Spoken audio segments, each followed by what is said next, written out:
ဒီတော့ဒီကနေ့ညလူငယ်တွေရောလူလက်ပိုင်းတွေရောဓမ္မဗဟုသုတလည်းရစေခြင်းနဲ့ပေါ့အထူးသဖြင့်မြတ်စွာဘုရားကဒီရွှေမျိုးညာတိတွေရဲ့ပုံမှာချီးမြှင့်ထောက်ပံ့ခြင်းလုပ်ငန်းကိုအရေးပါတဲ့ဘဝရဲ့အစိတ်အပိုင်းတစ်ခုအနေနဲ့များသောအားဖြင့်ရွှေမျိုးတွေရဲ့ပုံမှာဝတ္တရားတွေကမကြည်ကြဘူးပြက်ကြတာတွေအလွန်များတယ်ရွှေမျိုးတွေရဲ့ပုံမှာချီးမြှင့်တာတွေထောက်ပံ့တာတွေကနည်းတတ်တယ်ဘာဖြစ်လို့တော့ရွှေမျိုးရဲ့ဖြစ်လာပြီဆိုတော့သူကထိစက်မှုတွေကများဘုံဘုံဒါစဉ်းစားမိတာကိုပြောတာပါထိစက်မှုများတဲ့အခါကျတော့မကြည်လေတာလေးတွေအစာမကြည်တာလေးတွေကပေါ်တယ်အဲ့တော့ပြောရရင်ရွှေရဲ့မျိုးရဲ့ဖြစ်လာပြီဆိုရင်မေတ္တာအစေးတဲ့နဲ့နော်ချစ်ခင်မြတ်နိုးပြီးတော့စီစီလုံးလုံးနေတဲ့အတိုင်းဝိုင်းကနဲများသောအားဖြင့်အမုန်းတွေနဲ့မကြည်နဲ့ချက်တွေနဲ့ရွှေမျိုးချင်းချင်းကြိတ်ပြီးတော့ပြိုင်နေတာဟာအကုန်လုံးရှုပ်ရှက်တွေခတ်ပြီးတော့နော်ရွှေမျိုးဆိုရင်များသောအားဖြင့်မုန်းညတာများဟုတ်လားအေးမေတ္တာနဲ့တကယ်ကိုချစ်ပြီးတော့ဟာအကြောင်းတိုက်ဆိုင်လို့တွေ့လာကြုံလာကြတာတကယ်ကိုပဲစစ်မှန်တဲ့မေတ္တာနဲ့အကျိုးဆောင်ရွက်လို့စိတ်ရှိပြီးတော့နော်ညီညီညွတ်ညွတ်ချစ်ချစ်ခင်ခင်နေတဲ့အတိုင်းဝိုင်းတွေဆွေမျိုးအုပ်စုတွေလည်းမရှိဘူးတော့မဟုတ်ပါဘူးရှိပါတယ်သို့တော်လည်းပဲလူတွေပြောနေကြစကားတစ်ခွန်းရှိတယ်ရွှေမျိုးတွေချစ်လိုက်တာအမွေခွဲပြီးသားလားတဲ့အဲ့ဒီကြရင်ဒုက္ခတွေကရောက်ကြတယ်ဟုတ်လားနော်အကြောင်းတိုက်ဆိုင်လို့အကြောင်းတွေရှိခဲ့ကြလို့နော်မောင်ရဲ့နှမရဲ့ညီရဲ့အကိုရဲ့တော်ဆက်နေကြတယ်နော်ဦးကြီးဦးလေးဒေါ်ကြီးဒေါ်လေးတူမတော်ဆက်နေကြတယ်ဒါတွေဟာလူသားတွေလူတွေတတ္တဝါတွေဒီလောက်များနေတာသူနဲ့ကိုယ်နဲ့လာပြီးတော့တွေ့တယ်ဆိုတဲ့ကွာစားအကြောင်းဟာရှိလို့တချို့ကလည်းပဲအကြောင်းရှိလို့တွေ့တာကိုရှုတော့အမျိုးမျိုးကနေကြည့်ပြီးတော့ပြောကြတာလည်းရှိသေးတယ်နော်အကြောင်းရှိလို့တွေ့တယ်ဆိုတာနှစ်မျိုးရှိတယ်တဲ့အဲ့ဒါတော့ရေစက်ရှိလို့တွေ့တာရဲ့ဝတ်ကြွေးရှိလို့တွေ့တာရဲ့တဲ့မဲဟုတ်တုတ်တုတ်ပဲသူဟာဟုတ်လားနော်ရေစက်ရှိလို့တယောက်နဲ့တယောက်ချစ်ချစ်ခင်ခင်နေရဖို့အကြောင်းတွေပါလာလို့တွေ့ကြကြုံကြတာဒါတစ်မျိုးသူကဒါကိုရည်ရွယ်တာနဲ့တူတယ်တချို့ကြတော့လည်းပဲပါတယ်တော့ဝတ်ကြွေးရှိလို့တဲ့ဒါကတော့ तू ကတော်တော်ကိုမကြည်မနှက်ဖြစ်နေတယ်သူ့ရဲ့အတိုင်းဝိုင်းသူ့ရဲ့အပေါင်းအသင်းအပေါ်မှာ तू အစာမကြည်ဘူးဆိုတာကို तू ပြောတဲ့စကားကိုကြည်ခြင်းအဖြစ်သိနိုင်ကြွေးဆက်ဖို့အတွက်တွေ့ကြတာပေါ့လေဟုတ်လားအဲ့ဒါလိုကြီးမြင်နေမှတော့ဘယ်ကောင်းမှာတော့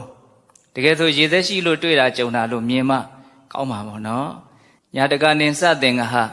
နော်ရွှေတွေမျိုးတွေရဲ့ပုံမှာနော်သင်္ဃဟတရားနဲ့ချီးမြှောက်ရမယ်သင်္ဃဟတရားကိုနားထဲမှာအတိပ္ပယ်တွေယဉ်နီးပြီးသားလို့ဘုံဘုံကတော့ယူဆပါတယ်နော်သင်္ဃဟတရားသင်္ဃဟဆိုတာဘာတော့ချီးမြှောက်ဒါနသင်္ဃဟပေးကမ်းမှုနဲ့ချီးမြှောက်ပေယဝဇ္ဇသင်္ဃဟချစ်ဖွယ်စကားကိုမေတ္တာတရားရှိရှုပြီးတော့ပြောဆိုခြင်းဖြင့်ချီးမြှောက်နော်ပြီးတော့ဘာတော့အဋ္ဌစရိယသူ့ရဲ့အကျိုးစီးပွားကိုဆောင်ရွက်ပေးခြင်းအဖြစ်ချီးမြှောက်တမာဏတတ္တာနော်ကိုယ်နဲ့ဒန်းတူထားပြီးတော့ချီးမြှောက်တာတစ်ဆင့်နှိမ့်တစ်ဆင့်မြင့်ဆက်ဆံရေးမျိုးမဟုတ်ဘဲနဲ့ဟုတ်လားကိုယ်နဲ့ဒန်းတူထားပြီးတော့ကိုယ်ကဲ့သို့ကိုကဲ့သို့ကိုယ်ဆွေမျိုးတွေပေါ်မှာသဘောထားဟုတ်လားအဲ့ဒါလိုမျိုးသင်္ဃာတရားနဲ့ချီးမြှောက်ခြင်းဟာကြီးပွားခြင်းရဲ့အကြောင်းချမ်းသာခြင်းရဲ့အကြောင်းပြည့်စုံခြင်းရဲ့အကြောင်းလို့မြတ်စွာဘုရားဟောနော်ဒါကြောင့်မို့လို့အကြောင်းတွေတိုက်ဆိုင်ခဲ့လို့အကြောင်းတွေရှိခဲ့ကြလို့နော်အရင်တုန်းကသူ့ရဲ့အကျိုးကိုလည်းကိုယ်ဆောင်ရွက်ခဲ့လို့ကိုယ့်ရဲ့အကျိုးကိုလည်းသူဆောင်ရွက်ခဲ့ကြလို့ပြောရရင်ဟုတ်လားတွေ့ကြကြုံကြတာကိုပြောရရင်ကျန်တဲ့လူတွေထက်ပိုပြီးတော့စိတ်ထဲမှာအလေးအနက်ထားဖို့ဒါမြတ်စွာဘုရားဒီထိရည်ညွှန်းမယ်လို့ဘုံဘုံကတော့ထင်ပါတယ်။ဘာလို့ဆိုတိသန့်ဟောတာလေညာတကနိသသင်္ဃဟဟုတ်လားဆွေမျိုးမတော်တဲ့ကျန်တဲ့လူသားတွေရဲ့ပုံမှာလည်းပဲသင်္ဃာတရားနဲ့ချီးမြှောက်ဖို့မြတ်စွာဘုရားဟောတာပါပဲ။သို့သောအဲ့ဒီတဲကမှရွေးနှုတ်ပြီးတော့ညာတကနိသသင်္ဃဟညာတိဆိုတဲ့စကားလုံးလေးနဲ့ဟောတာဒါအများကြီးစဉ်းစားတဲ့အကောင်းမြတ်စွာဘုရားကျင့်သုံးမွန်တော်မူတဲ့အကျင့်မြတ်တွေကိုကြည့်မယ်ဆိုရင်ဘာလဲတော့လောကထစရိယံညာတထစရိယံဗုဒ္ဓထစရိယံတိလောကကြီးအတွက်ကျင့်တယ်ဒါကြတော့ဘာမှမခွဲကြဘူးညာတထစရိယဆိုတဲ့ကြတော့ဘာတော့ဆွေမျိုးတွေအတွက်ကျင့်တယ်ဟုတ်လားပြီးတော့မှဘာတော့ဗုဒ္ဓထစရိယကိုယ့်အတွက်သိဖို့အတွက်ကျင့်တယ်ဒီလိုလဲရှိနေတာဆိုတော့တော့ညာတကနိသသင်္ဃဟောကိုခပ်ပေါ့သဘောမထားနဲ့ဒါလေးကိုဘုံဘုံကဥသာပေးပြီးတော့ပြောခြင်းနော်အဲ့တော့အကြောင်းတွေရှိခဲ့ကြတော့လာတွေ့လာတာကိုနော်မေတ္တာတရားနဲ့နော်သင်္ဃဟတရားတွေနဲ့အချင်းချင်းချစ်ချစ်ခင်ခင်စီစီလုံးလုံးနော်အကျိုးစီးပွားကိုလိုလားတဲ့စိတ်တွေနဲ့ နေနိုင်ကြဖို့မလိုဘူးလားလိုတယ်မြတ်စွာဘုရားရှင်ကိုတော်မြတ်ကြီးတောင်မှရွှေမျိုးတွေရဲ့အကျိုးစီးပွားကိုတော့ကျင့်သုံးတော်မူခဲ့တယ်ဘုရားဖြစ်တဲ့ဘဝမှာတောင်ဘုရားမဖြစ်ခင်ဟိုးရှိကာလနော်ဘဝတွေကိုဖြတ်သန်းတဲ့အနေအထားမှာလည်းပဲဒီရွှေတွေမျိုးတွေရဲ့အကြောင်းကိုနော်ရွှေတွေမျိုးတွေရဲ့အကျိုးစီးပွားကိုကျင့်သုံးခဲ့တယ်ဆိုပြီးတော့မြတ်စွာဘုရားဟောထားတဲ့ဇတ်တော်တွေအများကြီးရှိဟုတ်လားဘုံတို့ရွှေတွေမျိုးတွေညီညီညွတ်ညွတ်ရှိဖို့နော်စီစီလုံးလုံးရှိဖို့ဟောထားတဲ့သမ္မောဓမာနဇတ်ဆိုတာရှိတယ်ရုက္ခဓမ္မဇတ်ဆိုတာရှိတယ်နော်သမ္မောဓမာနဇတ်ဆိုတာဘာတော့ဘုံတို့ငုံကလေးတွေအကြောင်းမြတ်စွာဘုရားဟောတာလေငုံလေးတွေမုတ်ဆိုးကငုံတွေကိုပိုက်ကွန်နဲ့ထောင်ထောင်ပြီးတော့ဖမ်းတော့ငုံတွေမိကြတာ哦အဲ့ဒီမှာဘုရားလောင်းကုန်းကအကြံပေးတာပေါ့အဲ့ဒီမုတ်ဆိုးရဲ့ပိုက်ကွန်နဲ့မပါအောင်မုတ်ဆိုးဒီတခါလာလို့ပိုက်ကွန်နဲ့ထောင်ပြီးဆိုလို့ရှိရင်မပိုက်ကွန်ပေါက်ကလေးတွေမှာငုံလေးတွေခေါင်းလေးတွေထွက်ပြီးတော့သူတို့ပြန်ပြေးလို့ကမရဘူးလေအဲ့မှာတပြိုင်နက်တည်းထမယ်ထပြီးတော့တပြိုင်နက်တည်းပြန်ပဲပိုက်ကွန်ကြီးပါလေထဲရောက်သွားအောင်ပေါ့ပြီးတော့မှခြုံပုတ်တစ်ခုမှနားပြီးတော့ပိုက်ကွန်ကိုခြုံပုတ်ပေါ်မှာတင်ထားခဲ့ပြီးတော့အောက်ကသေးရွက်တစ်ခက်တွေကြားထဲကနေထွက်သွားမယ်ဆိုရင်တို့အသက်ရှင်ပဲအဲ့လိုနီးနဲ့ဘုရားလောင်းကသင်ထားတော့ညီညီညွတ်ညွတ်ငုံတွေအကုန်လုံးကအဲ့လိုမျိုးလှုပ်ကြတဲ့အခါမုတ်ဆိုးကတရက်မှငုံကမရထောင်လိုက်တယ်ငုံမမီပဲနဲ့ပိုက်ကွန်ပဲခြုံပုတ်ပေါ်သွားဖြုတ်နေရအဲ့ဒါနဲ့အင်္ဂါမိန်းမဟာတရက်မဟုတ်တဲ့အခါကျတော့တင့်မာတိပြင်ကျွေးတရားမွေးတရားအတစ်တယောက်ရှိနေပြီနဲ့တူတယ်အဲ့လိုမျိုးပြောတဲ့အခါကျတော့မုတ်ဆိုးကကာထာတပုတ်ရွတ်ပြီးတော့ပြောတယ်အဲ့ဒီတည်းမဲ့သမောဓမာနာဆိုတဲ့စကားလေးပါတယ်ဒါကြောင့်ဒီဇတ်တို့ကိုသမောဓမာနာဇတ်လို့နာမည်ပေးကြတာဗတ္တိရှင်မသမောဓမာနာညီညွတ်ကုန်သည်ဖြစ်၍ပက္ခိနောငုံတို့သည်ဇာလံကွန်ရက်ကိုအာရာယယူ၍ကိစ္ဆန္တိသွားကုန်၏ယရာကျင်ခါ၌တေထုံငုံတို့သည်ဝိဝရိတ္တန်တိခိုက်ရန်ဖြစ်ကြကုန်ဟန်တရားထိုခါ၌တေထုံငုံတို့သည်မေငါဤဝတ္တံအလိုတို့အေဟိန္တိရောက်ကုန်လက်တန်းတဲ့အခုသူတို့ညီညွတ်နေတော့ငါဘာမှမရဘူးတဲ့ဒါပေမဲ့ဒီညီညွတ်မှုဟာအမြဲတမ်းရှိမှာမဟုတ်ဘူးတနေ့နေ့တစ်ချိန်ချိန်မှာတစ်ခုခုသောအကြောင်းကြောင့်သူတို့ရဲ့ညီညွတ်မှုပြည့်စည်ပြီးတော့ညှင်းခုန်မှုတွေခိုက်ရန်မှုတွေဖြစ်လာပြီဆိုလို့ရှိရင်အဲ့ဒီငုံတွေအကုန်လုံးကငါရဲ့အလိုဆန္ဒကိုလိုက်ရလိမ့်မယ်အဲ့ဒါဟုတ်တယ်သူပြောတဲ့အတိုင်းပဲတနေ့တော့ငုံချင်းချင်းရံဖြစ်ပြီးတော့မညီညွတ်တော့ဘူးဟုတ်လားမင်းမပြန်နိုင်တာမဟုတ်ဘူးငါပြန်နိုင်တယ်ဟာအချင်းချင်းညင်းကြခွန်ကြရင်လည်းအဲ့လိုဆိုမင်းပြန်ငါမပြန်ဘူးမညီညွတ်တော့ဘူးဆိုတော့ခွန်အားမရှိတော့ဘူးမစည်းလုံးတော့ဘူးဆိုတော့အားမရှိတော့အားပြတ်သွားတော့နော်အဲ့ဒါနဲ့ပိုက်ကုံကြီးကြားလာတော့သူပြန်မယ်ငါပြန်မယ်ညင်းခုန်ရင်းနဲ့ပဲမုတ်ဆိုးကရောက်လာပြီးတော့သူတို့အကုန်လုံးယူသွားတာပေါ့ဘုရားလောင်းကတော့ညင်းခုန်နေတဲ့ကိုကစားဒီညင်းခုန်မှုဟာဘေးကိုဖြစ်စေတော့မယ်ဆိုတာသိတော့သူတို့ကိုပြောဆိုမရတဲ့ခါကျတော့သူတို့အလုံးကိုစွန့်သွားတယ်ဒီဇက်ကိုဘုံဘုံတို့မြတ်စွာဘုရားရွှေတွေမျိုးတွေကိုအကြောင်းပြုပြီးတော့ဟောတာနော်ဘာလို့ရွှေမျိုးတွေကိုအကြောင်းပြုပြီးတော့ဟောတာတော့ဟောပြစ်တာတော့ဆိုတော့အလုံးကြားဥပါတယ်နော်ကပိလုနဲ့ကောလိယတာကူရင်မင်းနှစ်ပြည်တော်နော်မိုးခေါင်တဲ့နှစ်တစ်နှစ်မှာရေလူရတာလေဟုတ်လားရောဟိနီမြစ်ရေဟိုဘက်ပြည်ရောတောင်ရောဒီဘက်ပြည်တောင်ရောဒီရေလေးအမိပြုတ်ပြီးတော့စိုက်ကြပြိုးကြတာကိုအဲ့ဒါမိုးကခေါင်တော့ရေကမလောက်တဲ့ခါကျတော့ရေလူရင်းနဲ့လေသမားချင်းချင်းညင်းညခုံညခိုင်ရန်ဖြစ်ကြအဲ့ဒီမှာနော်ငယ်ကျိုးငယ်နာတွေဖော်ပြီးတော့နော်အနိုင်ရဖို့ပြောကြဆိုကြအဲ့ဒါကတဆင့်နဲ့တဆင့်တက်လာပြီးတော့နောက်ဆုံးမင်းကြီးမင်းသားတွေရဲ့နားထီရောက်တဲ့အခါကျတော့နော်မာနကိုထိခိုက်လာတဲ့အခါအတ္တကိုထိခိုက်လာတဲ့အခါမာနတွေနဲ့နော်အချင်းချင်းတတ်ကြဖြတ်ကြမယ်ဆိုပြီးတော့ဟိနီမြစ်ပြင်မှာနော်စစ်တပ်ကြီးနှစ်ဖက်ချီတက်လာတာအဲ့ဒီမှာမြတ်စွာဘုရားကောင်းကင်ကနေကြွားပြီးတော့ရွှေတော်မျိုးတော်တွေမပြည့်စည်ဖို့ရွှေမျိုးတွေရဲ့အကျိုးစီးပွားကိုမြတ်စွာဘုရားကျင့်သုံးတာပေါ့နော်အဲ့ဒီမှာသူတို့ရေလူတာကိုအကြောင်းပြုပြီးတော့ဘုံဘုံတို့မှာအမျက်ထွက်တာကဘာတော့ဆိုတော့မြတ်စွာဘုရားဟောခဲ့တဲ့ဂါထာတော်၃ပုဒ်ရှိတယ်အဲ့ဒီဂါထာ၃ပုဒ်ကလုံးဝနှစ်သက်စရာကောင်းတယ်နော်တုတုခဝတ္တဇီဝမဝေရိနေတုအဝေရိနောဝေရိနေတုမနုဿေတုဝိဟာရမအဝေရိနောတုတုခဝတ္တဇီဝမအတုရိတုအနာတုရာအတုရိတုမနုဿေတုဝိဟာရမအနာတုရာတုတုခဝတ္တဇီဝမဥတုကေတုအနုတုကဥတုကေတုမနုဿေတုဝိဟာရမအနုတုကတဲ့ဂါထာလေး၃ပုဒ်ရေမယာချင်းငါတို့သည်ဝေရိနေတုငါးပါးသောယံရှိကြကုန်သောမနုဿေတုလူတို့၌အဝေရိနောယံမရှိကြကုန်သည်ဖြစ်၍ဝိဟာရမနေနိုင်ကြကုန်၏ တေမယာထိုးငါတို့သည်ဝေရီနေသူယံရှိကုန်သောသူတို့၌အဝေရီနောယံကင်းကြကုန်သည်ဖြစ်၍သူဒုက္ခအလွန်အလွန်ချမ်းသာစွာဇီဝမဝတ္တအသက်ရှိကြရာပေကုန်စွာတကားယံနေရောပြွန်းနေတဲ့ဟောဒီလူတွေကြားထဲမှာတို့ကတော့ဘာယံမှမရှိဘဲနဲ့တကယ်ကိုချမ်းချမ်းသာသာတို့ဟာအသက်ရှင်ကြတယ်တဲ့မြတ်စွာဘုရားသူတို့ဘဝနဲ့မြတ်စွာဘုရားရဲ့ဘဝကိုရှင်းပြီးတော့ပြောလိုက်တဲ့သဘောပါပဲဟုတ်လားရေမယာကျင်ငါတို့သည်ဝေရီနေသူယံရှိ၍နေကြကုန်သောမနုဿသေးသူလူတို့၌အဝေရီနောယံမရှိကုန်သည်ဖြစ်၍ဝိရမနေနိုင်ကြကုန်၏ဒေမယာထိုးငါတို့သည်ဝေရီနေသူယံရှိကုန်သောသူတို့၌အဝေရီနောယံကင်းကြကုန်သည်ဖြစ်၍သူဒုက္ခချမ်းသာစွာဇီဝမဝတ္တအသက်ရှိကြရာပေကုန်စွာတကားဒါယံရှိတဲ့လူနဲ့ယံမရှိတဲ့လူရဲ့ကွာခြားချက်နော်စိတ်ထဲမှာဒေါသယံနေရှိတယ်အပြင်ဘက်မှာလည်းပဲအမုန်းယံနေရှိတယ်အဲ့ဒီယံနေရှိနေဘဝမှာဘလို့မှချမ်းချမ်းသာသာရှင်သန်နေတယ်လို့မပြောနိုင်ဘူးပေါ့နော်ယံမရှိမှချမ်းချမ်းသာသာအသက်ရှင်သန်ရတယ်လို့ဆိုနိုင်တာရေမယာကျင်ငါတို့သည်အာတုရေသူကိလေသာဖြင့်နာကျင်ခြင်းရှိကြကုန်သောမနုဿသေးသူလူတို့၌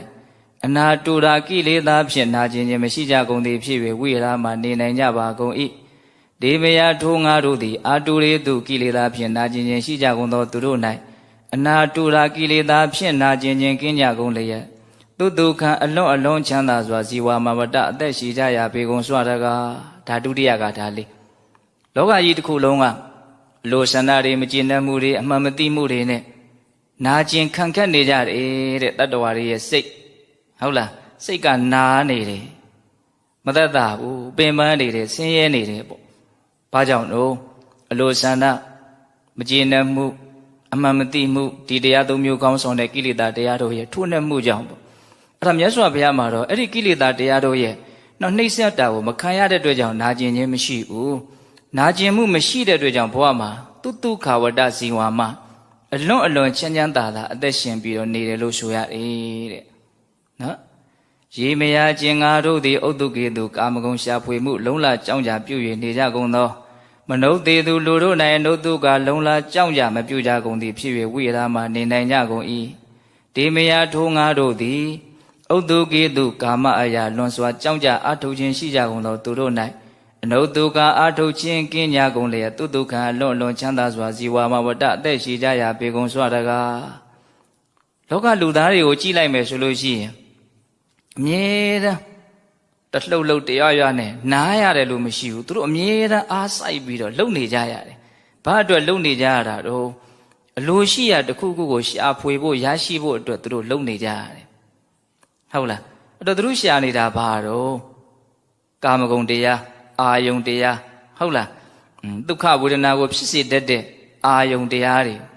ဟုတ်လားအဲ့ဒီအာယုန်တွေကိုရှာရင်းနဲ့ပဲနေမအားညမအား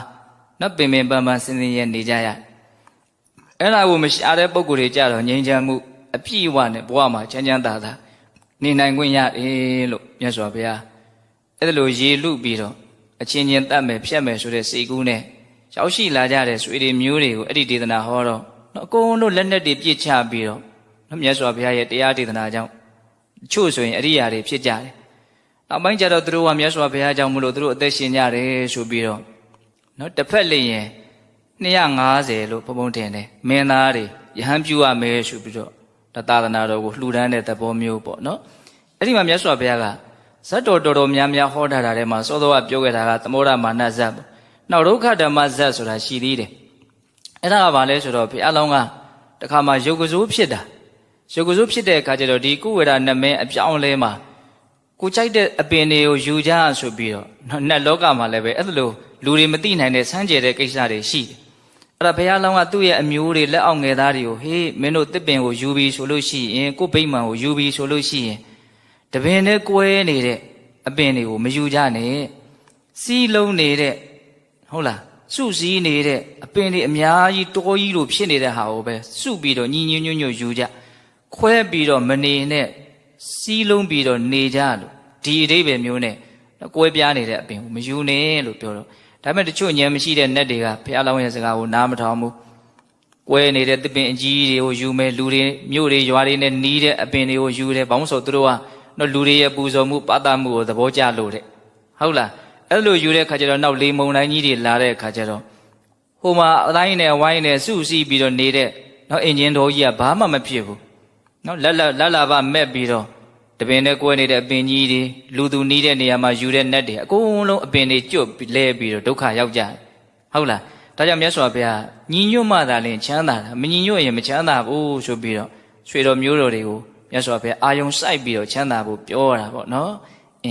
နောက်ထပ်ဘုံဘုံတို့အဲ့ဒါလိုဟောရင်းနဲ့မြတ်စွာဘုရားနောက်အကြောင်းတိုက်ဆိုင်လာတဲ့အခါမှာယဟန်တော်တွေကလည်းပဲမြတ်စွာဘုရားနဲ့ပတ်သက်ပြီးတော့ဘာကိုပြောကြတော့မြတ်စွာဘုရားဒီရွှေမျိုးတွေနဲ့ပတ်သက်ပြီးတော့ကြောင်းကြမဲ့မနေဘူးနော်ရွှေမျိုးတွေရဲ့အပေါ်မှာမြတ်စွာဘုရားချမ်းသာအောင်အများကြီးဆောင်ရွက်တာပဲဒီလိုမျိုးမြတ်စွာဘုရားရဲ့ရွှေမျိုးနဲ့ပတ်သက်တဲ့အကြောင်းအရာတွေကိုပြောတဲ့အခါမှာမြတ်စွာဘုရားအဲ့ဒီမှာဇတ်တော်မကြဟောတယ်အကြောင်းတိုက်ဆိုင်လာတိုင်းဟောတယ်ပေါ့နော်အဲ့ဒီတည်းကဘုံဘုံဇတ်တော်လေး2ပုဒ်လောက်ရွေးထားတယ်ပေါ့ပထမဇတ်တော်ကဘာရွေးထားတော့ဆိုတော့ဗဒ္ဒတာလဇတ်အဲ့ဒီဇတ်လေးအကြောင်းတချို့ကြားဘူးရင်မှကြားဘူးမယ်အဲ့ဒါတခုသောဘဝတုန်းကဘုံဘုံတို့ရဲ့ဘုရားလောင်းကအင်းချင်းပင်ဆောင်နတ်ဖြစ်တယ်တဲ့အဲ့တော့ तू ကတက်တန်းကို तू ကတောင်းနဲ့ချီပြီးတော့ရှေးနေပြီအဲ့ဒီအင်းချင်းပင်ကြီးကလည်းအကြီးဖြစ်နေပြီအဲ့ဒါ तू ကဒီတိုင်းပြည်တစ်ခုရဲ့နန်းတော်ရဲ့ဦးဖျားမှာပေါက်တယ်အကြီးချောတာပင်ကြီးကလည်းဟုတ်လားနောက်ကျတော့နန်းတော်စောက်ဖို့ဆိုပြီးတော့တစ်ကောင်းဝါကောင်းရှာတာပေါ့နော်ပင်ကြီးကအဲ့လိုရှာတဲ့အခါကျတော့ဒီတလုံးနဲ့အကြီးတက်ကို तू ကရားကျင်တဲ့အခါကျတော့ရှာခိုင်းတော့တော်တယ်ဆိုလို့ရှိရင်ဒါကြီးကိုတည်ဖို့ကမလွယ်ဘူးအဲ့တော့ဒီအနီးနားမှာရှိနေတယ်ဒီအပင်ကြီးကိုမျက်စိကြကြမူရိမတ်တရားလည်းအဲ့ဒီအပင်ကြီးကိုပဲလှဲဖို့အပင်ကြီးကတကယ်ကိုအကြီးနဲ့အမြင့်ကြီးပေါ့နော်အဲ့ဒါနဲ့လှဲမယ်ဆိုတဲ့အခါကျတော့ဘုရားလောင်းကသိအဲ့ဒီဘေးမှာလည်းပဲအင်ဂျင်ပင်လေးတွေကပေါက်နေတာတွေအများကြီးရှိတယ်အင်ဂျင်တော်ထဲမှာဒါသိဘုရားလောင်းရတဲ့အပင်ကြီးနေတဲ့အပင်ကြီးကတကယ်အထင်ကြီးအကြီးကြီးဖြစ်နေတာပေါ့အဲ့ကျတော့ဘုရားလုံးကဘာစဉ်းစားတော့ဆိုတော့ तू ကဒီအပင်ကိုခုတ်လိုက်ရင်ဒီအပင်ကိုပိုင်တဲ့နတ်ကသေရတာတဲ့ဒါသူတို့ရဲ့သဘာဝပေါ့နော်စမ်းကြယ်တဲ့သဘာဝပေါ့အဲ့တော့ဒီသူတို့ရဲ့အသက်အပိုင်းခြားအပင်ရဲ့အသက်အပိုင်းခြားနဲ့အတူတူပဲနော်အကြောင်းတရားတွေဒါဘုံဘုံတို့မသိနိုင်ဘူးနော်တချို့ကိစ္စတွေဒါကြောင့်မြတ်စွာဘုရားကတစ်ပင်မခိုးရဘူးဘာခေါ်ရလဲဆိုတာနောက်ွယ်မှာနှဆိုင်တဲ့အတိပ္ပယ်တွေအများကြီးရှိတယ်ဆိုတာကိုနားလည်ဖို့လိုတယ်ဟုတ်လားအဲ့ဒါနဲ့ဘုရားလုံးကညရောက်တဲ့အခါကျတော့အဲ့ဒီဘုရင်ကြီးရဲ့အခန်းထဲကိုထင်ရှားပြပြီးတော့သွားပြောတာတဲ့။ဘာပြောတုံးဆိုတော့မင်းကြီး तू ကအဲ့ဒီချောတဲ့အပင်ကြီးကအပင်အကြီးကရုပ်ကစိုးနတ်ပါဒါသူ့အပင်ပါခုတ်တာကိုမခုတ်နဲ့လို့တားပိုင်ခွင့်မရှိဘူးဟုတ်လားမခုတ်နဲ့လို့တားပိုင်ခွင့်မရှိဘူးအဲ့တော့ तू ကဘာတောင်းဆိုတဲ့အခါကျတော့သူ့အပင်ကြီးကိုခုတ်လို့ရှိရင် तू ပျက်စီးရလိမ့်မယ်အဲ့ဒါကို तू ပြဿနာမရှိဘူးအပင်ကြီးကအကြီးဆိုတော့ဒီအရင်ကနေလှဲလိုက်လို့ရှိရင် तू ကအကုန်လုံးရုံတိုင်းလဲသွားလို့ရှိရင်ဘေးကအပင်သေးလေးတွေသူ့ကိုအမိပြုတ်တဲ့နေတဲ့သူ့အမျိုးတွေအဲ့ဒါတွေပျက်စီးမှဆိုးလို့ဘာ तू ကတောင်းဆိုလဲခါဘာတောင်းဆိုလဲဆိုတော့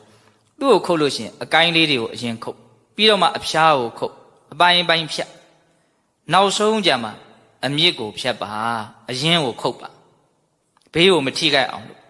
အဲ့လိုမျိုးပြောတဲ့အခါကျတော့ဘုရင်ကြီးကအံ့ဩတယ်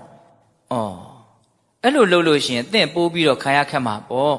နော်လူတယောက်ကိုကိုင်းတတ်မယ်ဆိုလို့ရှိရင်လက်ဖြတ်ခြေထောက်ဖြတ်နေရွက်ကလေးတွေနှာခေါင်းလေးတွေဖြတ်ပြီးမှခေါင်းဖြတ်ဆိုရင်ဒီလူပိုးခံရမှာပေါ့တခါတည်းခေါင်းဖြတ်လိုက်တယ်ဆိုလို့ရှိရင်လက်ဖြတ်တာနေရွက်ဖြတ်တာလည်းမသိတော့ဘူးလေဒါသင်ဘယ်နဲ့ကြောင့်အဲ့လိုခိုင်းရတော့လို့မေးတော့မှ तू ကပြောပြတာ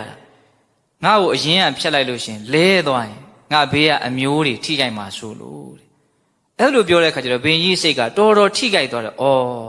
အလွန်စိတ်ကောင်းနှလုံးကောင်းရှိတဲ့နတ်ပဲအဲ့ဒါနဲ့သူ့ကို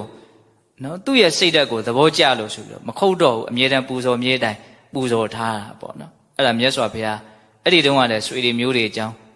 အကျိုးစီးပွားကိုကျင့်သုံးခဲ့တယ်ဆိုပြီးတော့အဲ့ဒီဘာဒတာလဇတ်ကိုမြတ်စွာဘုရားဟောတယ်ဟုတ်လားနောက်ထပ်ဘုံဘုံတို့ဇတ်တော်တစ်ခုပြောဖို့စဉ်းစားထားတာကဒါကတော့လူသိအလွန်များတဲ့ဇတ်ပေါ့လူသိများသလောက်လည်းပဲ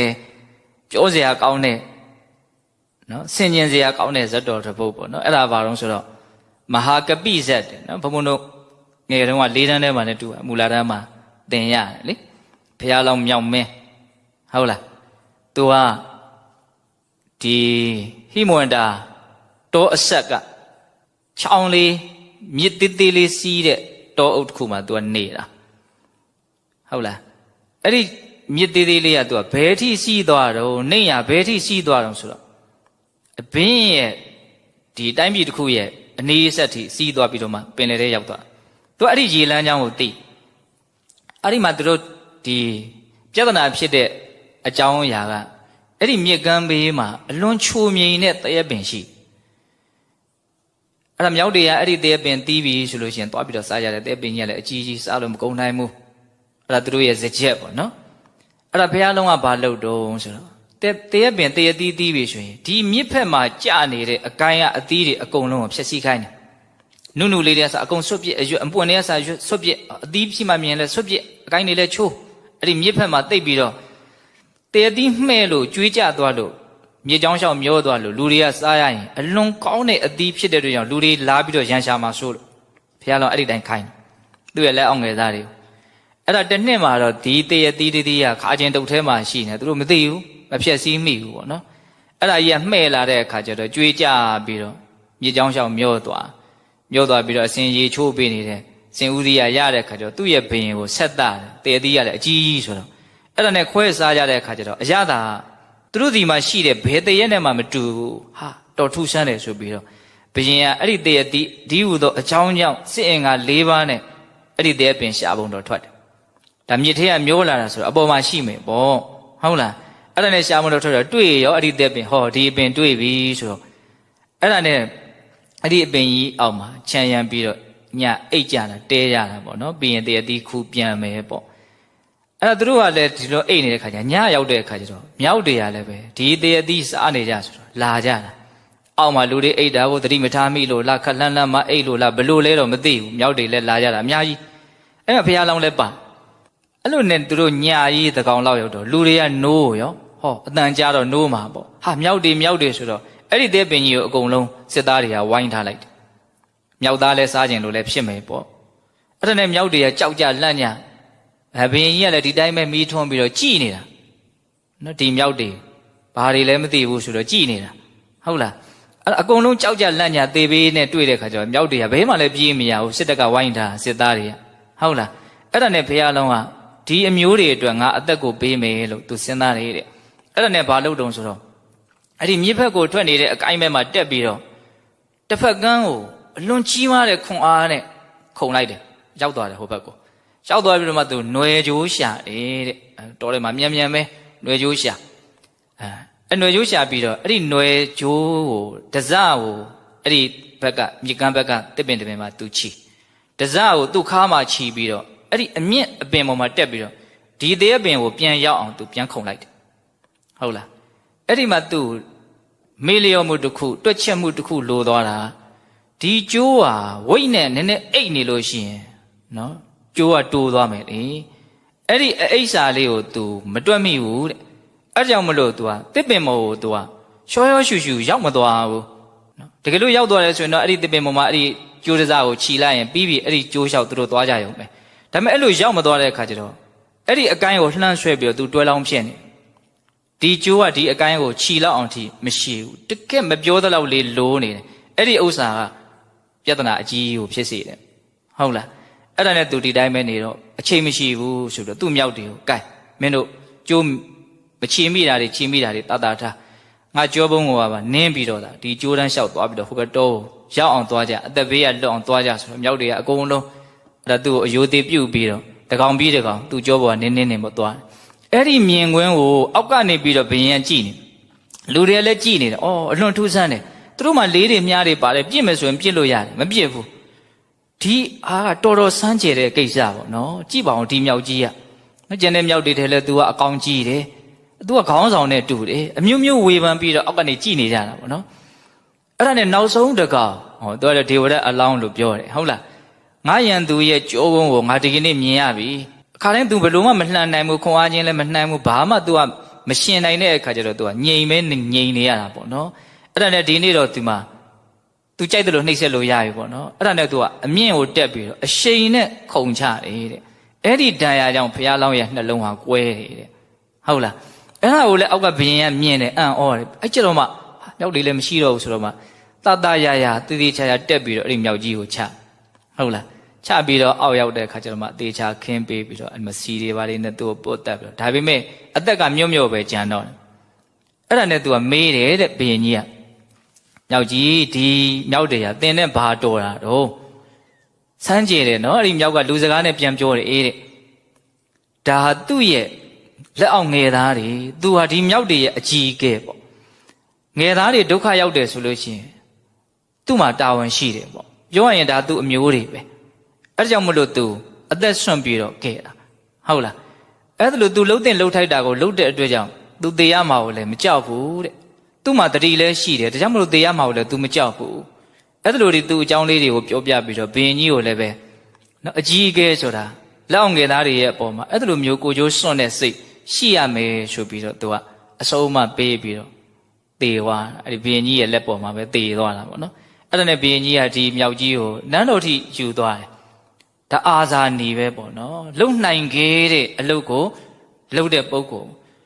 လူတွေထဲမှာတောင်မှဒီလိုစိတ်သက်ရှိတယ်လို့အလွန်ရှားတယ်ပေါ့နော်အဲ့ဒါနဲ့သူ့ကိုမီးရှို့တဲ့အခါကျတော့ဘာလုပ်တုံးဆိုတော့ဒီခေါင်းကုံကိုသူရအောင်ယူအဲ့ဒီခေါင်းကုံကိုနောက်ကျတော့သူကရွှေချပြီးတော့ဒီလှန်ရိုးထိတ်မှသူတက်တယ်အဲ့ဒီကျန်တဲ့အယိုးပြာတွေဘာတွေတောင်မှသူကဇေဒီတောင်တီးထားတယ်လို့သူကပြောတယ်ဘုရင်ကြီးကလေးစားလွန်းလို့အခုခေတ်ပြောမယ်ဆိုလို့ရှိရင်တော့အထိတ်အမှတ်ကြောက်စားတိုင်းတွေဘာတွေသဘောမျိုးပေါ့ဟုတ်လားဒီလူဟာဒီမြောက်ဟာတာမန်မဟုတ်ဘူးနော်သူစိတ်ဓာတ်ကိုသူ့လုံရက်ကိုဘာလို့တာတော့တံမိုးထားတာပေါ့နော်ဟုတ်လားအဲ့ကြောင့်မလို့မြတ်စွာဘုရားဒီအမျိုးတွေရဲ့အကျိုးစီးပွားကိုငါဒီဘဝမှာတာလည်းကျင့်သုံးခဲ့တာမဟုတ်ကျင့်သုံးတာမဟုတ်အရင်တော့ကလည်းပဲကျင့်သုံးခဲ့တာပဲလို့အဲ့ဒါလိုမျိုးမြတ်စွာဘုရားအမိန့်ရှိတာအဲ့တော့ဘုန်းတို့ဒီမှာဆက်ပြီးတော့ပြောတဲ့အရာရှိတာကတပြေကံစတော်ဘုရားကြီးပြောတဲ့စကားလေးတွေပေါ့လေဟုတ်လားအဲ့ဒါဘာလဲဆိုတော့အမျိုးဆိုတဲ့နေရာမှာကိုယ်နဲ့သွေးသားတော်ဆက်တဲ့လူကိုသာလင်ကိုယ်အမျိုးလို့သတ်မှတ်မလားကိုယ်နဲ့နေရာတူတဲ့ရေမြေတူတဲ့ဟုတ်လားဒေသတူတဲ့ကိုယ်တိုင်းပြည်ကိုယ်လူမျိုးကိုလည်းအမျိုးစင်းရင်ထဲမှာထည့်ဖို့မလိုဘူးလားဆိုတော့ဆရာကြီးကသုံးသပ်ပြန်တကယ်ဆိုရင်အဲ့ဒါအတွက်လည်းပဲထည့်ရမယ်ပေါ့နော်ဟုတ်လားဒါလည်းကိုယ်လူမျိုးအဲ့တော့ညာတကာနင်းစသင်္ဃမင်္ဂလာကဘာဖြစ်သွားပြီတော့အများကြီးပို့ပြီးတော့ကျေပြန့်သွားပြီနော်အများကြီးပို့ပြီးတော့ကျေပြန့်သွားပြီအဲ့ဒါကိုစတော်ကြီးကသူကဘယ်ထိသူကသွားတော့ဆိုတော့ဒီကိုတိုင်းပြည်ကိုလူမျိုးလောက်တင်မကပဲနဲ့ဒီကဘာမြေပြင်လောကမှာရှင်သန်နေကြတဲ့လူသားမျိုးတွေအကုန်လုံးနဲ့တင်နဲ့စာရင်လူတွေကပါတော့လူချင်းချင်းအမျိုးပေါ့ဟုတ်လားလူတွေထဲမှာတော့ကိုယ်နိုင်ငံဘာသာစကားတူတဲ့အယူဝါဒတူတဲ့နေရာဒေသတူတဲ့လူဟာကိုယ်အမျိုးပေါ့အဲ့ဒီလူတွေထဲမှာမှကိုယ်နဲ့သွေးသားတော်ဆက်တဲ့လူဟာကိုယ်အမျိုးပေါ့အမျိုးတွေအဆင့်ဆင့်ကွဲသွားပုံလေးကိုဘုန်းဘုန်းတို့ကမြင်တတ်ဖို့လိုတာပေါ့ဟုတ်လားမြင်တတ်ဖို့လိုတယ်အဲ့ဒါနဲ့ပတ်သက်ပြီးတော့စလိုကြီးကသူဟာဂါထာလေးတစ်ပုဒ်ဟိတောပရိသမှာလာတဲ့ဂါထာလေးတစ်ပုဒ်ကိုရေးပြတယ်အဲ့ဒါလေးကိုဘုန်းဘုန်းကသဘောကျတယ်ဒီပြင်ကျမ်းစာတွေထဲမှာလည်းပဲမတွေ့ဘူးဒီထဲမှာတွေ့ရအယံဒီဇောပရောဝါတိကဏနာလဟုစေတိနံဥဒါရစရိတာနံတုဝတုဒေဝကုတုံပကံအဓိပ္ပာယ်ပါပြောဆိုတော့အယံဤသူဒီကဏီဇောကိုနေရင်းသူအတွင်းလူဖြစ်၏အယံဤသူကတော့ပရောဝအပဖြစ်သူတသိန်းလူသားသည်ဣတိဤသူလဟုစေတတိနံလဟုစေတိနံစိတ်ထားပေါ်ပြက်မလေးနဲ့မှုသေးသိမ်သူတို့၏ကဏနာကိုလူသူလူနှမှုထားလျက်တွက်ဆချက်သည်ဟောဒီဖြစ်တတ်ပါ၏နော်ဒီလူကတော့ငါလူရင်ဒီလူကတော့ငါတစိမ့်ဆိုတော့ဒါငါအမျိုးဟိုကတော့ငါအမျိုးမဟုတ်ဘူးဟုတ်လားအစိမ့်အကျက်ပေါ့နော်အဲ့လိုမျိုးနော်ခွဲခြားထားတယ်ဆိုတာတဲ့လဟုစေတိနံစိတ်ထားပေါ့ပြက်မလေးနဲ့မှုသေးသိမ်သူတို့ဤကန္တနာကိုလူသူလူနှမှုထားလျက်တွက်ဆချက်သည်ဟောဒီဖြစ်တတ်ပါပြီသူ့ရဲ့ဒီနေတရပေးပုံလေးကိုဘုံဘုံကသဘောကျဟုတ်လားဟုတ်တယ်တော့ကိုလူသူလူနှမှုထားလျက်တွက်ဆချက်သည်မူကနှမှုဖြစ်တမှုတည်းမဟုတ်ဒါငါလူဒါသူ့လူကြောသားကျင်သားဘာလို့ထားတော့ခွဲထားတယ်နော်အဲ့ဒါပါတော့စိတ်ထားပေါ့ပြက်မလေးတက်မှုသေးသိမ်သူတို့ဤအဲ့ဒါစိတ်ထားသေးသိမ်တဲ့သူတွေသဘောထားပါတဲ့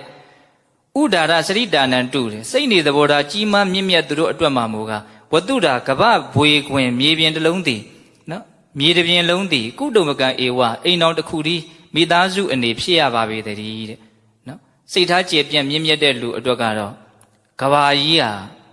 ကိုမိသားစုနေထိုင်ရအိမ်ကြီးပဲလို့ပြောတာ အခုကလူတွေကတော့ဆက်သွယ်ရေးကောင်းမွန်တာကိုအကြောင်းပြုတော့ကဘာကြီးကိုပါတယ်ရွာကြီးလို့သုံးတယ်နော်ဒီဟာဘိုးတော်ခင်မိနေသေးတယ်ကဘာကြီးကိုပါတော့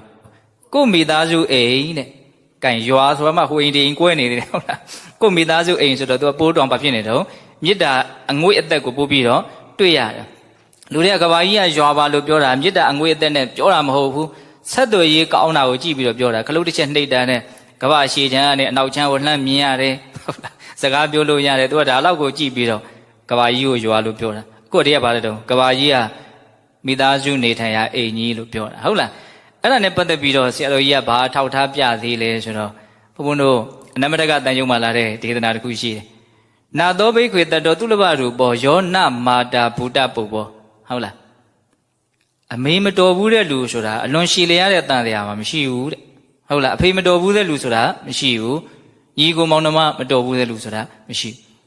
အဲ့ဒါကိုစဉ်းစားလိုက်လို့ရှိရင်အော်တချင်ကအခုအမျိုးမတော်ဘူးလို့တချင်ကမျိုးတော်ခဲ့ရတာပဲဟောဒီအတွေးဒီအမြင်ဟာမှန်လဲမှန်ကန်တယ်မှန်ကန်တဲ့အပြင်အကျိုးလည်းရှိတယ်ဘာအကျိုးရှိတော့ဆိုတော့စိတ်ထားကိုနုံညံ့စေတယ်မင်းကလည်းအမျိုးတော်တယ်လို့တချို့ဆိုလို့ရှိရင်ဒဇိန်အနေထားနဲ့သိရတယ်နောက်ဆွေမျိုးဆက်ကြည့်လိုက်တော့မှဟဲအမျိုးကြီးအရင်ရှိသေးပါလားဆိုတော့စိတ်ကဘာဖြစ်အောင်တော့ရှောက်ပြောင်းသွားတယ်နော်ဆွေမျိုးတော်တယ်လို့သိရတဲ့စိတ်ကစိတ်ကိုပို့ပြီးတော့နှွေးထွေးစေတယ်မေတ္တာတရားကိုပို့ပြီးတော့လွယ်လွယ်ကူကူဖြစ်စေတယ်ပေါ့ဟုတ်လားဒါမှမဟုတ်အဲ့ဒီဒေသနာလေးကိုထောက်ပြီးတော့အမျိုးမတော်ဘူးတဲ့လူဆိုတာမရှိတဲ့အတွက်ကြောင့်အားလုံးသောလူသားတွေရဲ့ပုံမှာဆွေမျိုးလိုသဘောထားပြီးတော့နော်ချီးမြှောက်နိုင်ရပြီကိုယ့်ရဲ့ဆွေတွေမျိုးတွေတွေ့တတ်တော်ဆက်တဲ့ပုံကိုယ်တွေရဲ့အပေါ်မှာဝတ္တရားကြည်ရမယ်ဝတ္တရားကြည်တာထက်ပိုမိုပြီးတော့ကြီးမားတဲ့မေတ္တာတရားနဲ့ချီးမြှင့်ထောက်ပံ့နိုင်မှုကိုလည်းပြုရမယ်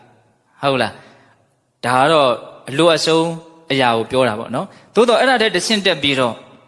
နော်ကိုလူမျိုးကိုတိုင်းပြည်ကိုနိုင်ငံအတွက်လုပ်မယ်ဆိုရင်လည်းပိုပြီးတော့ကောင်းတယ်အဲ့ဒါထက်ပိုပြီးတော့ကိုလူမျိုးထက်ဆိုတဲ့ဘောင်ကိုပါကြော်ပြီးတော့နော်လူသားမျိုးနွယ်တစ်ခုလုံးကိုပဲမခွဲခြားတော့ဘဲနဲ့ဒါတွေကလူအမျိုးတွေလူမျိုးတွေဟုတ်လားအဲ့လိုမျိုးကိုထားနိုင်မယ်ဆိုရင်တော့ဘာဖြစ်သွားပြီတော့အများကြီးပိုပြီးတော့မြင့်မြတ်သွားပြီပေါ့နော်ဟုတ်လားဒါကဆွေမျိုးနဲ့ပတ်သက်ပြီးတော့ပြောတဲ့စကားလေးတွေပေါ့ဟုတ်လားဆွေမျိုးနဲ့ပတ်သက်ပြီးတော့ပြောရင်တာလေးတွေကြံနေသေးတယ်အဲ့ဒါကဘာလို့ဆိုတော့မပြောတော့ပါဘူးမပြောတော့ပါဘူးဆိုတာဆွေချင်းမျိုးချင်းကတချို့အသင်မပြေကြတာကိုအကြောင်းပြုပြီးတော့နော်စကားလေးတွေပုံမြင်လေးတွေအကြောင်းအရာလေးတွေဖြစ်နေတာတွေရှိတယ်အဲ့ဒါတွေကဘုံစိတ်ထဲမှာသွေးစိတ်ထဲမှာဆွေမျိုးဆိုတဲ့အမြင်ကိုနည်းနည်းလေးစိတ်ငါသွားစီမှာလည်းပဲစိုးတယ်ပေါ့နော်ဆိုကြပါစို့အကြောင်းအရာတစ်ခုပြောထားတာရှိတယ်မှတ်တော့မှတ်ပြီးတော့ပါဘူးတိတိကျကျမေတ္တာနဲ့ပေါင်းစည်းဖို့ကသာလေအဓိကပေါ့နော်သွေးသားတော်ဆက်ဖို့ကအဓိကမဟုတ်ဘူးဆိုတဲ့အမြင်မျိုးမြတ်စွာဘုရားဟောတဲ့ဒေသနာတစ်ခုလည်းရှိတယ်လေဝိသတပရမညာတိနော်ယဉ်ဒီကျွမ်းဝင်မှုရှိခြင်းဟာအကောင်းဆုံးဆွေမျိုးလို့မြတ်စွာဘုရားဟောတာရှိတာဟုတ်လားအဲ့ဒါလည်းဒါအလွန်မှန်ပါတယ်ဒါပေမဲ့တချို့အကြောင်းအရာလေးတွေကြတော့နော်ဆွေမျိုးရဲ့ခံစားချက်ကိုပေါ့သွားစေမှလည်းနည်းနည်းစိုးတယ်ပေါ့နော်စကားတစ်ခုရှိတယ်ကိုအချစ်ဆုံးကိုကြီးရပဲအနာရောဂါတွေဖြစ်စေပြီးတော့ကိုယ်ကိုတတ်မှာပေါ့နော်ကိုယ့်အတွက်အကြီးမားဆုံးသောအန္တရာယ်ကိုယ်အချစ်ဆုံးခန္ဓာကိုယ်ကြီးကနေပေါက်ဖွာလာတာပေါ့အနာကြီးတွေပေါက်တယ်လောက်တွေကျတယ်ဘယ်ရောက်လာတော့ဘယ်မှရောက်မလာဘူးဒီခန္ဓာကိုယ်ဖြစ်တာဟုတ်လားအဲ့ဒီကြောက်မဲ့ဖွယ်ရာယောဂါကိုပျောက်စေတတ်တဲ့ဆေးကိုဟိုးအဝေးကြီးတော်ရရတယ်တဲ့ကဲအဲ့ဒါတော့ဘာကိုပြောနေတာတော့သွေးသားတော်ဆက်ပေမဲ့လို့လည်းပဲတချို့အကျိုးစီးပွားကိုတယောက်နဲ့တယောက်မလိုလားပဲနဲ့ရန်သူတွေဖြစ်နေကြတာတွေရှိတယ်သွေးသားမတော်ဆက်ပေမဲ့လို့လည်းပဲခိုးအဝေးကြီးတွေကမှရှိတယ်ဆေးပင်တွေလို့ကိုယ့်ကိုကြိုးပြုနေတာလည်းရှိတယ်အဲကြောင့်အဓိကဖြစ်စေချင်တာကတယောက်နဲ့တယောက်မုန်းရတယ်ဆိုတာဆွေမျိုးတွေကိုသူများတဲ့ပို့ပြီးတော့ဆိုးတယ်လို့ချို့ကမြင်ကြတာရှိအမှန်ဘုံဘုံအမြင်ကတော့ပို့ဆိုးတယ်လို့မမြင်ပါဘူးဆိုးရင်လည်းဆိုးမယ်ပေါ့နော်ဒါပေမဲ့အဓိကခံစားချက်တွေကဘာကြောင့်ဖြစ်လဲဆိုတော့ထိစက်မှုများလို့လူတွေပြင်ဘက်ကလူရဲ့ပုံမှာလွယ်လွယ်ကူကူချစ်နိုင်တယ်ကိုယ့်အိမ်ကလူတွေပေါ်ကြတော့ဟာတမျိုးတွေစိတ်တွေကဖြစ်နေတာရှိတယ်အဲ့ဒါမှမဟုတ်ဆိုအတူတူနေကြတဲ့အခါကျတော့အဖုထစ်တွေရှိတာပေါ့ပြင်ဘက်ကလူပေါ်မှာကောင်းဖို့ပြင်ဘက်ကလူပေါ်မှာဒဇိမ့်တွေရဲ့ပုံမှာဖော်ဖော်ရွေလေးဆက်ဆံတတ်ဖို့အဲ့ဒါကတိတ်ပြီးတော့မခဲရင်ပါဘူးဟုတ်လားတကယ်တမ်းကဒီရွှေတွေမျိုးတွေအတူတူနေကြတဲ့မိသားစုဝင်ချင်းချင်းအထူးသဖြင့်ဒီညီကိုမောင်နှမအရင်နေမှာစိတ်ကနှွေးနှွေးထွေးထွေးရှိဖို့ဟာဘာလို့အလွန်မှကိုအရေးကြီးဒီဥစ္စာဟုတ်လား အဲ့ဒီစိတ်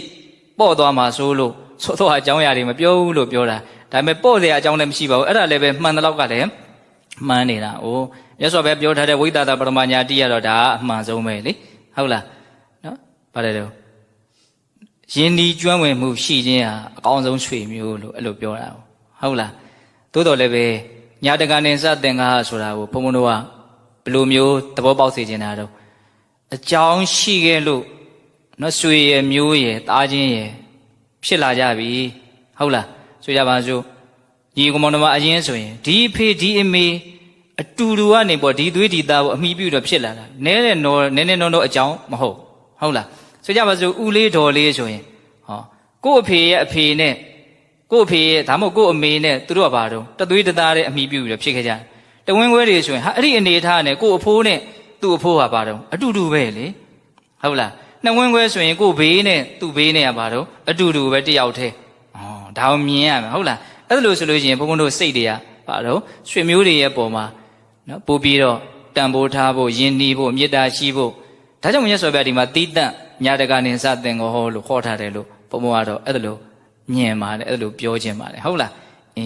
ဒါကနော်လောကလူသားတွေနော်ဆွေမျိုးရဲ့ဆိုတာဘယ်သူမှကင်းနိုင်တာမဟုတ်နော်မကင်းနိုင်တဲ့အခါကျတော့ဘာလို့ဖို့လို့တော့ဝတ္တရားကြည်ဖို့လိုတယ်တဆင့်တက်ပြီးတော့နှွေးထွေးတဲ့မေတ္တာတရားနဲ့နော်ချီးမြှင့်ထောက်ပံ့နိုင်မှုအရေးကြီးတယ်ဒါလေးကိုပြောတာပါဟုတ်လားနော်ဆွေမျိုးတွေရဲ့အပေါ်မှာသင်္ခါတရားနဲ့ချီးမြှောက်ခြင်းရလည်းပဲကြီးပွားခြင်းချမ်းသာခြင်းပြည့်စုံခြင်းရဲ့အကြောင်းတရားကိုပြုရမရဘူးလားဟုတ်တယ်ဒါကြောင့်ညာတကနိစ္စသင်္ခါမင်္ဂလာနဲ့ပြည့်စုံနိုင်ကြပါစေလို့ဘုန်းဘုန်းတို့ဆန္ဒပြုပြီးတော့ဒီကနေ့ပြုလို့အထောက်အပ်သောဒါနသီလတမာတိပညာကုသိုလ်ကောင်းမှုအစုစုတို့ရဲ့စွမ်းတတ္တိကြောင့်ဘုရားတပည့်တော်တို့သည်မဉ္ဇဉ်ပူဉ္ဇဉ်မျက်နှိပ်ပံကိုလင်းမြန်ထုတ်ချောက်မျက်မှောက်ပြုဝရစေကုန်သောဟုပတ္တနာအောင်စုပြုကြကုန်ရာတည်း